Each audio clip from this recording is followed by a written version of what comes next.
and welcome back to my channel. Today I'm in Cardiff. I'm going to take a walk around the outside of Cardiff Castle, and in this video we'll discover a haunted pub and some celebrity scandal. But I'm starting my my walk here in Bute Park. It's absolutely delightful here. It's a nice sunny day, and it's relatively quiet as well, which is rather nice. Really get the chance to enjoy nature.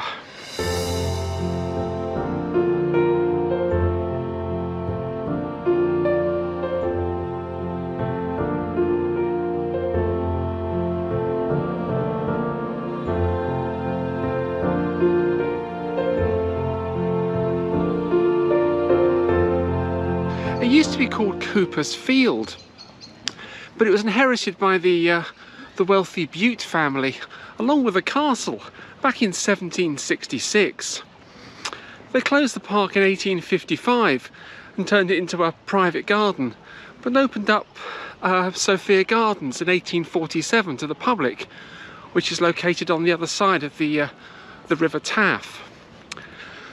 It was the 5th Marquis in 1947 that gifted the park and the castle to the people of Cardiff, and it opened up in 1849 as a public park.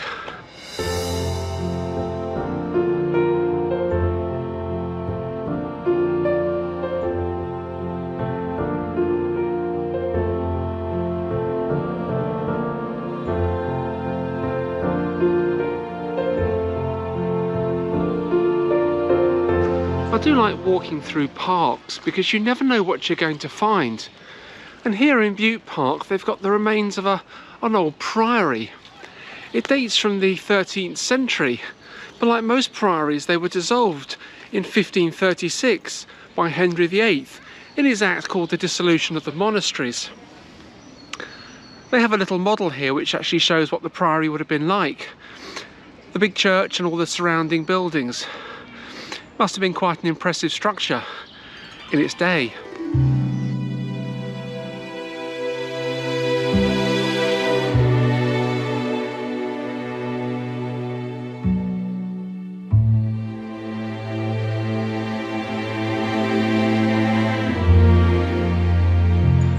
I've also found the Gorsedd stones here. I think that's how you pronounce it. They're part of the monument, part of the National Eisteddfod for Wales. They hold quite a few competitions of music and poetry around the country, and I knew that Cardiff had some stones, but I wasn't quite sure where, so it's quite nice to actually see them. The competition can actually trace its origins back to 1176. It's like walking into a mini henge. I don't know the significance of the stones being in a circle with a central stone. Maybe that has some sort of pagan origins, but if you know the answer to that, then please leave a comment in the comment section below and let me know. I'd be quite interested in knowing why the stones are laid out in a circle.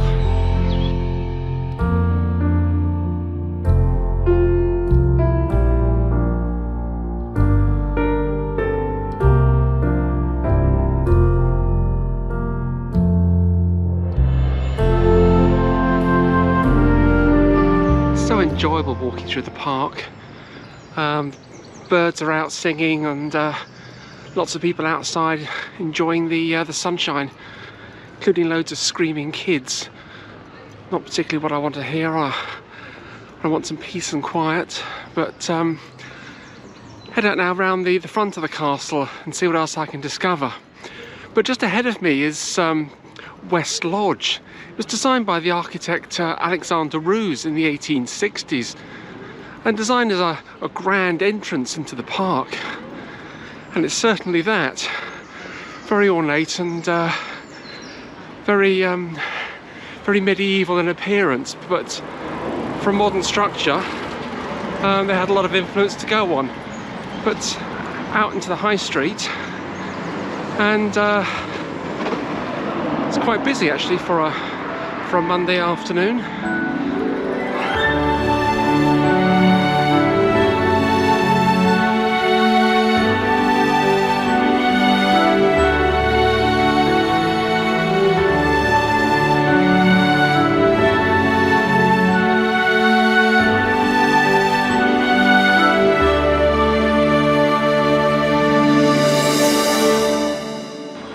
on my right hand side is the Angel Hotel.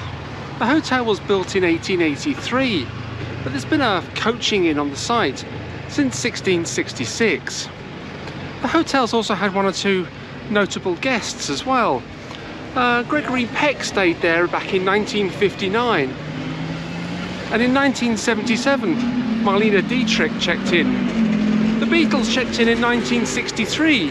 They played a concert in the town in the old Capitol Cinema, for which they were paid £100, which is around about £2,000 in today's money. Considering that a lot of people didn't earn £25 in a week back in 1963, it was probably good money, but bands wouldn't get that now. But one of the most interesting guests to stay in the Angel was Gregory Perkins, the American actor, and there's a story about him because apparently he posted some cannabis to himself, which was given to another guest also called Anthony Perkins. So when the actor turned up, he was met by the police, who asked him some awkward questions. Now, I don't know if that story is true or not, but it's a good story, certainly. I wouldn't think that someone would actually post some cannabis to themselves. There are some carved figurines on the wall. They were carved back in 1891 by a man called Thomas Nichols, to designs by William Burgess. Others date from 1931. They were carved by Anthony Carrick, again to William Burgess's designs. They used to be outside the front of the castle, but were moved back in 1922 when the road layout at the front was redesigned. It's nice that they've actually been kept and moved rather than discarded, as so many other carvings and statues around the country were removed with modernisation at the turn of the 20th century. So it's nice to see them still in Cardiff. But the front of the castle looks quite different today compared to how it looked when those statues were outside.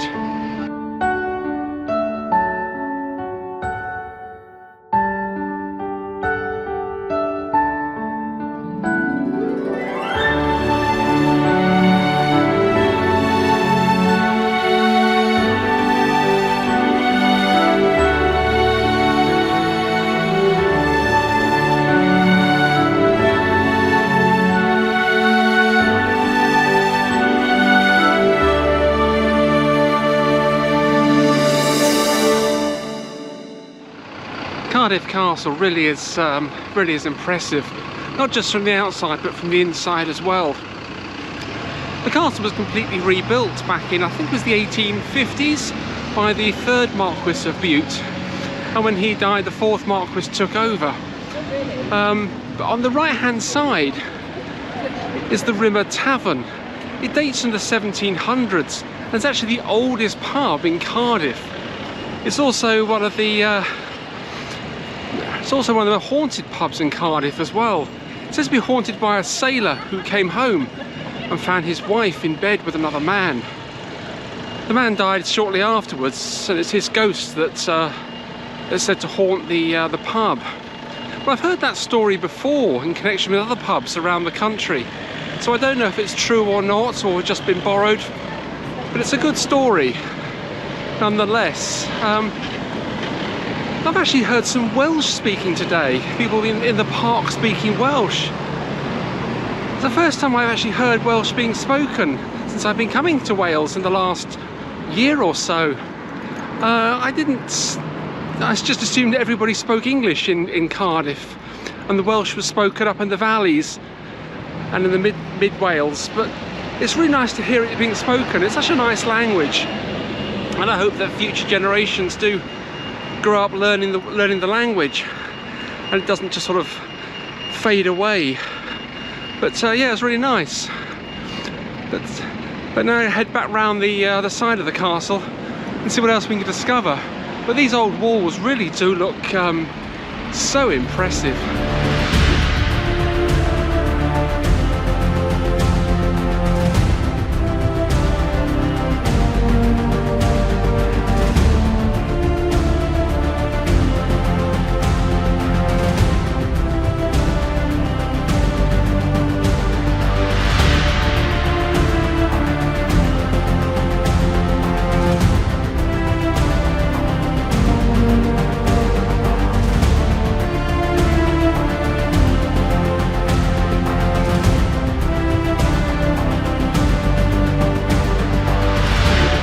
I've had an amazing time walking around the outside of the castle.